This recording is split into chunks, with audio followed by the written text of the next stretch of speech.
Meus amigos, antes que a luz se apague, um dia vai apagar, ninguém vai pregar mais o Evangelho, ninguém vai ter oportunidade de ser salvo, e vai acontecer, eu penso, como aconteceu em João 7,37. E no último dia, o grande dia da festa, Jesus pôs-se em pé e clamou, dizendo: se alguém tem sede, que venha a mim e beba.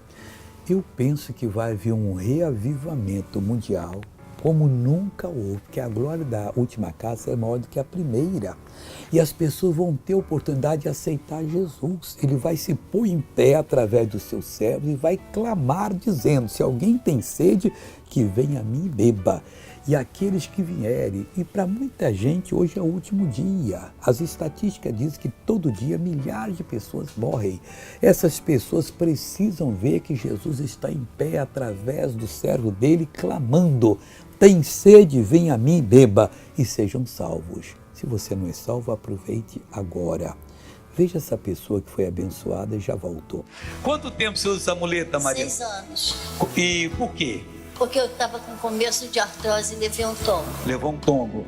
E andava com ela todo dia? Todo dia. Na rua só com ela? Rua, só na rua. Mas em casa podia segurar nas coisas? Podia.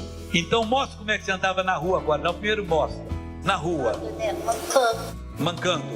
Agora põe ela no ombro aí. Maria da glória de Deus. Anda aqui pelo menos 10 metros agora, Maria. Pode deixar ela andar. Vai andando, Maria da glória. Oh, glória a Deus. Ele está indo para Jerusalém agora. Agora eu quero orar com você. Meu Pai, em nome de Jesus eu oro para aqueles que têm sede, que venham a Ti e bebam, para que se saciem, para que tenham o melhor da vida, em nome de Jesus. E você diz amém.